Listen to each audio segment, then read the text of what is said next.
Assalamualaikum warahmatullahi wabarakatuh. Waalaikumsalam warahmatullahi wabarakatuh. Seperti biasa, pelajaran yang akan kita bahas adalah masalah sejarah kebudayaan Islam. Sebelum kita memulai pelajaran, terlebih dahulu kita berdoa sebelum belajar. Bismillahirrahmanirrahim. Rabbi shrahli sadri wa yassir li amri wahlul 'uqdatam min lisani yafqahu qawli. Rabbana atina fid dunya hasanah wa fil akhirati hasanah wa qina adzabannar. Walhamdulillahi rabbil alamin. Assalamu alaikum warahmatullahi wabarakatuh. Waalaikumsalam. Pelajaran sebelum ya. Nah, sebelum itu Ibu absen dulu. Siapa-siapa yang belum yang tidak hadir? Hadir semua? Hadir semua, karena bangkunya sudah full penuh. Ada yang tidak hadir. Alhamdulillah semua sehat. Dan berkat kita berdoa tadi sebelum melaksanakan pembelajaran, semoga ilmu yang kita dapat bermanfaat baik untuk diri kita maupun bagi orang lain, dunia dan akhirat. Amin. Nah, untuk hari ini yang kita bahas adalah, sebelum kita memulai pelajaran pada hari ini, Ibu akan membacakan tentang tujuan pembelajaran sejarah kebudayaan Islam.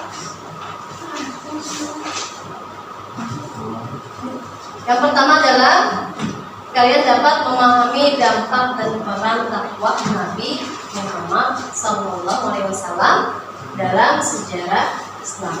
Yang kedua, kalian mampu menganalisis metode komunikasi yang digunakan oleh Nabi Muhammad SAW dalam berdakwah. Dan yang ketiga, yang terakhir, kalian mampu menyelidiki pesan-pesan penting yang akan disampaikan oleh Nabi Muhammad SAW selama dakwahnya. Jadi ada 3 tujuan pembelajaran yang harus kita capai pada pembelajaran pada dakwah Nabi Muhammad SAW. Nah, periode 4. Jadi ada beberapa periode dakwah Nabi Muhammad, itu dakwah periode Mekah dan dakwah periode Madinah. Ini adalah dakwah Nabi Muhammad SAW periode Mekah. Siapa yang ingin ke Mekah? Ada? Semuanya ingin. Siapa yang pada hendak? Ibu pun juga ingin ke sana, ke Mekah ini. Kemudian,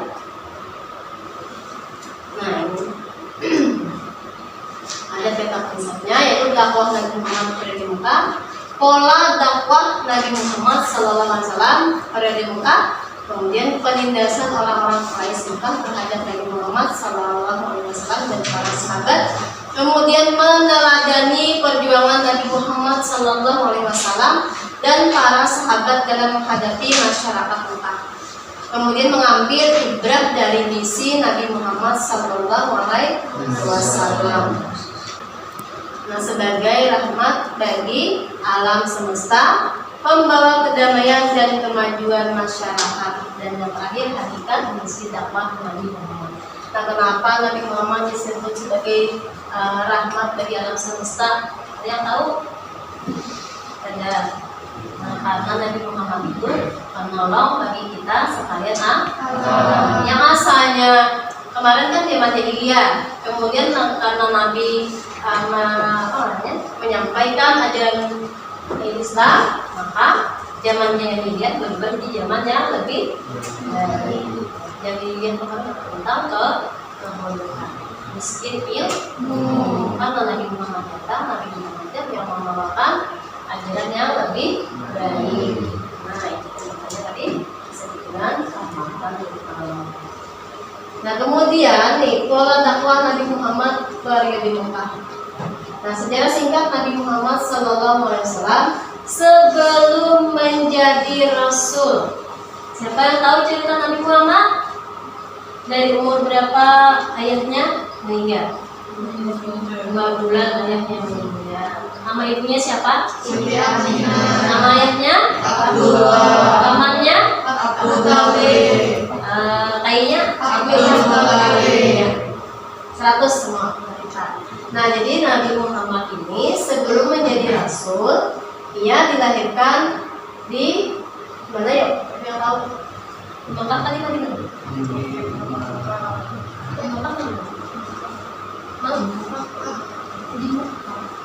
Nah Nabi Muhammad SAW dilahirkan Senin, hari Senin 12 Rabiul Awal tahun Gajah atau 1000 berapa? 371 Masehi. Nah iya. Bapaknya bernama Abdullah bin Abdul Muthalib bin Kilab bin Murrah. Kemudian ibunya bernama harusnya Siti Aminah binti Wahab bin Abdul Manaf bin Zurah bin Kilab bin Murrah. Nah, kemudian Abdullah meninggal di Yastrib saat Nabi Muhammad masih dalam kandungan atau masih ibu Siti bernama Aminah itu dalam keadaan hamil. Ya, maksudnya kalimat terakhir kita. Nah, kemudian Siti Syifa, ibu Abdurrahman bin Auf yang membantu proses lahirnya Nabi Muhammad atau jadi kita bidan, iya bidannya jadi kan dulu bidan yang kayak manten lah, bidan kampung. Nah bidan kampung. Kemudian Bani Hasyim menyambut senang lahirnya Nabi Muhammad SAW. Jadi dengan gembira dengan Bani Hasyim saat kelahiran Nabi Muhammad. Kemudian Abdul Muthalib, kakek Nabi yang memberi nama Muhammad dan yang mengkhitan. Tahu kita? Iya disunat. Siapa yang belum sunat? Semuanya bersunat, tidak kayak anak kita sunat 2 kali. Ya dikhitan atau disunat. Kalau ajaran kita dari sejak Nabi Muhammad belum lahir sudah ada proses khitan. Jadi kalau orang yang tidak menganut agama Islam itu ada yang pada berkhitan, hanya yang dengan Nasrani dan juga dia yang ada beragama Islam. Kemudian pola dakwah Nabi Muhammad SAW periode Mekah. Nah sejarah singkat Nabi Muhammad sebelum menjadi Rasul. Siti Halimah mengasuh Nabi Muhammad SAW bertujuan agar tubuh sehat dan paham bahasa Arab dengan baik atau kusya, istilahnya kusya. Kemudian kehidupan Siti Halimah menjadi membaik sejak mengasuh Nabi Muhammad SAW. Nah, asalnya kali tadi begitu ya. Yang asalnya banyak susu dengan ada banyak betul. Pokoknya yuk ada kelebihan kita menggaduh Nabi. Kemudian Siti Halimah pernah mengembalikan asuhan Nabi kepada ibunya. Ibu dikatakan Siti Aminah. Nah karena kondisi Mekah tandus dan kering, akhirnya Nabi kembali diasuh oleh Siti Halimah di dusun Bani Sa'ad usia 5 tahun. Nabi sering menggembalakan kambing dengan Abdullah putra Siti Halimah. Jadi kedua pamannya Siti Halimah giring kambing. Siapa sini yang ada kambing? Ayam Pak? Nah kalau di Mekah itu kalau makannya ini sudah menggembalakan kambing. Nah, Nabi Muhammad SAW diangkat menjadi Rasul. Nabi Muhammad sering menyendiri atau menyelaman dan bersambung, memikirkan cara meluruskan kaumnya yang gemar melakukan dosa. Kemudian Nabi Muhammad mengasingkan diri di dalam gua Hira selama berhari-hari untuk menenangkan diri. Kemudian setelah 6 bulan berkhalwat itu apa ya? Menyendirikan diri, berkhalwat. Akhirnya Nabi Muhammad menerima wahyu yang pertama, yaitu surah Al-Alaq. Saya belum tahu 1 sampai 5. Iqra bismi rabbikal ladzi khalaq, khalaqal insana min 'alaq. Iqra wa rabbukal akram allazi 'allama bil qalam, 'allamal insana ma lam ya'lam. Iya, tar semuanya. Tepat. Kita apa? Al-Alaq berapa apa? Kemudian saat menerima wahyu tersebut, Nabi Muhammad SAW diangkat menjadi Nabi dan Rasul. Jadi ada Nabi, ada Rasul. Kalau yang digelar sebagai Nabi saja itu ada 25. Sedangkan yang dianggap menjadi Nabi dan Rasul ada berapa? Yang menerima kitab siapa? Kalian tahu? Nah, yang menjadi Nabi dan Rasul lain orang Nabi aja. Artinya kalau menjadi Nabi dan Rasul dia mendapatkan kitab. Yang pertama kitabnya kitab Zabur, Injil. Ada 4 ya, pada Zabur, Taurat, Injil, Al-Quran. Nah, Nabi yang kita apa lagu di dalam? Nabi siapa? Nabi Musa, Nabi Isa, Nabi Daud, Nabi Muhammad, yang adalah gelar Nabi dan Rasul. Iya itu. Nah ini artinya kita sudah bisa mengerti apa yang disampaikan oleh Guru. Ingat tuh, Nabi dan Rasul itu beda. Kalau Nabi aja itu mendapatkan apa ya? Misalnya aja mendapatkan misalnya pelajaran dan sebagainya itu bisa saja. Tapi kalau Nabi dan Rasulnya, kalau Rasul wajib menyampaikan kepada umat. Nah, itu bedanya Nabi dan Rasul. Kemudian diangkatnya Nabi Muhammad menjadi Nabi dan Rasul menjadi awal perubahan peradaban manusia. Nah, kemudian dakwah secara rahasia yang dilakukan oleh Nabi Muhammad atau secara sembunyi-sembunyi. Kalau sembunyi-sembunyi dari simpanan, ini misalnya simpanan ini apa yang terjadi di sembunyi. Dan setelah Nabi Muhammad menerima wahyu yang kedua, surah Al-Mudaththir ayat 1 sampai 7. Siapa yang tahu ayatnya? Ada yang tahunya? Itu ada. Ya, surah Al-Mudaththir ayat 1 sampai 7, Nabi mulai berdakwah dengan sembunyi-sembunyi atau rahasia. Kemudian kalau dakwah secara rahasia atau sembunyi-sembunyi, nah, kesembunyi-sembunyi sesuai bimbingan Allah surah Asy-Syu'ara ayat 214. Kemudian Nabi berdakwah dengan pola rahasia atau sembunyi-sembunyi selama 3 tahun lamanya. Kemudian sahabat dan keluarga yang pertama kali masuk Islam, kalian tahu? Ali bin Abi Thalib, Zaid bin Sabit, Abu Bakar, Utsman bin Affan, Zubair bin Awwam, Sa'ad bin Abi Waqqas, Abdurrahman bin Auf, Talha bin Ubaidillah, Abu Ubaidah bin Amir, Al-Qam bin Abi Al-Qam, Ja'far bin Abi Thalib, Amir bin Jarrah, Abu Salama, Abu Zar Al-Ghifari, dan lain-lain. Nah, semua sahabat yang pertama kali masuk Islam disebut apa? Yo, Al-Asabiqun Al-Awwalun, pernah dengar? Apa itu artinya? As-Sabiqun Al-Awwalun, orang-orang yang pertama masuk Islam, ya disebut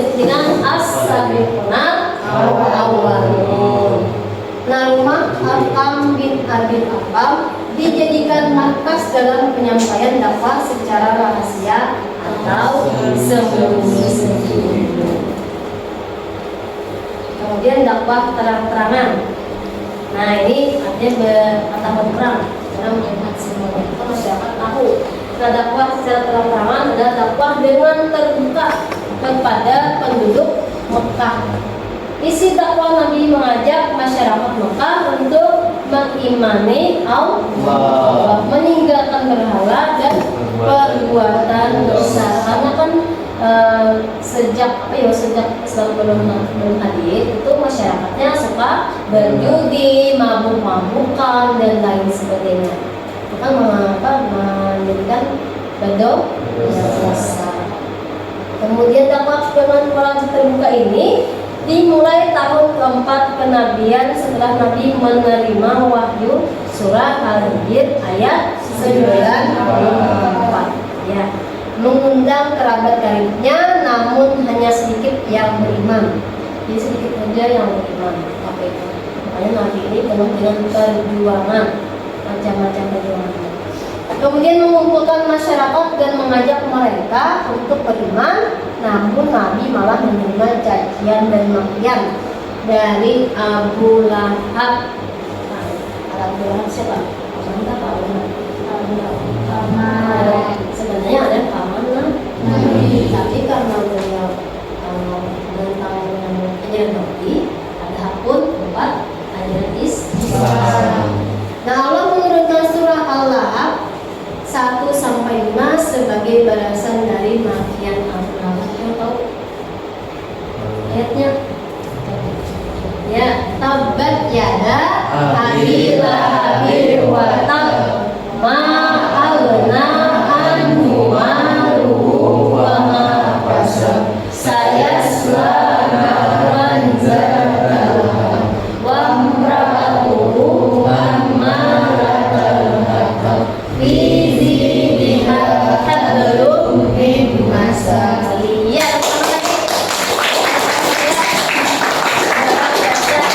Itu kan termasuk berpahala. Kemudian Nabi Muhammad SAW dan para pengikutnya mendapatkan hinaan dan siksaan dari pembesar suku Quraisy. Jadi ada kisah oleh Nabi dilempari batu, diludahi dan lain sebagainya saat apa namanya?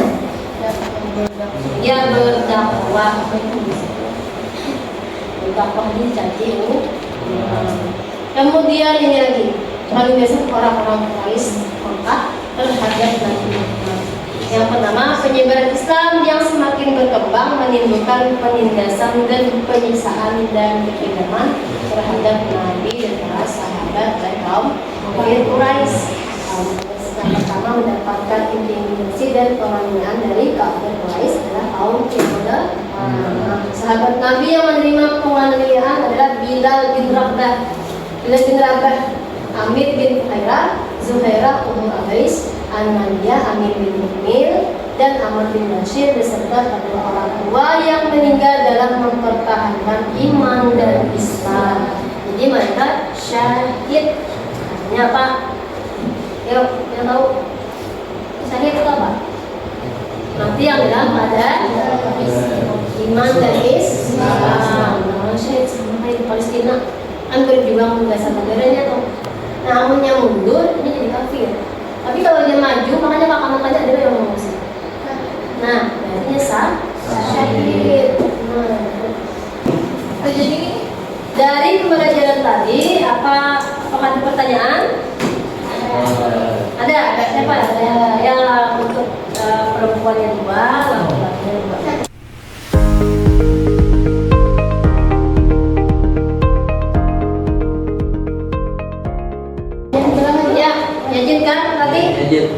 Yajid dulu. Ya, apa Yajid?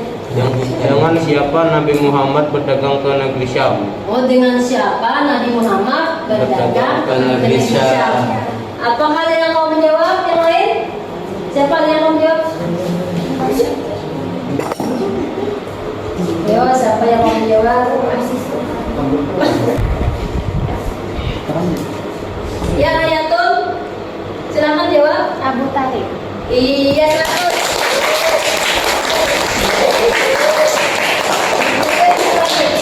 Jadi, pertanyaan? Ada. Iya, silakan bertanya. Di umur berapakah Nabi Muhammad menikah dengan Siti Khadijah? Yo, siapa yang mau menjawab? Iya, silakan. 25 tahun. Iya, 25 tahun si Hayat. Apa nih? Janatun. Iya, Janatun. Bersama siapakah Nabi Muhammad SAW menggembala kambing? Nah, yuk, ada yang mau menjawab? Silakan. Angkat tangan. Dengan? Yuk. Rauda, jawab ya Rauda. Abdullah putra Siti Halimah. Iya. Ya, silakan Hidayah. Usia berapakah Nabi Muhammad diangkat menjadi rasul? Siapa yang bisa menjawab? Silakan angkat tangan. Shelly ya, silakan Shelly. 40 tahun. Iya.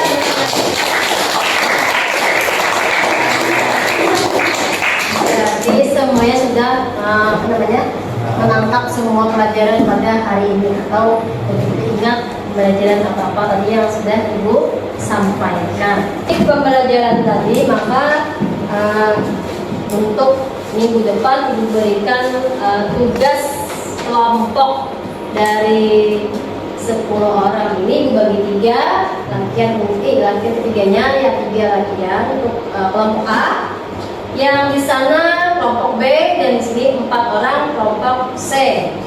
Ini yang tulis. Minggu depan dikumpul ya.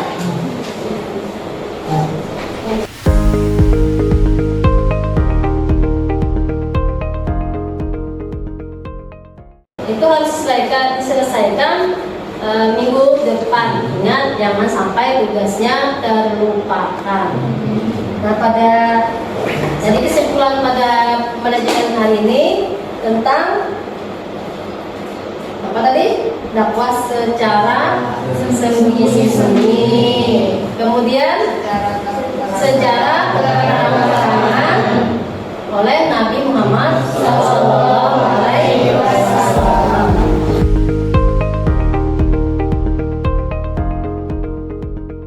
Nah, motivasi pembelajaran pada hari ini untuk kalian anak-anak semua, Ibu harapkan lebih giat lagi belajar. Semangat, harus semangat, lebih baik lagi daripada hari ini. Ya, untuk itu kita akhiri pelajaran pada hari ini dengan membaca doa sebelum pulang. Biasa.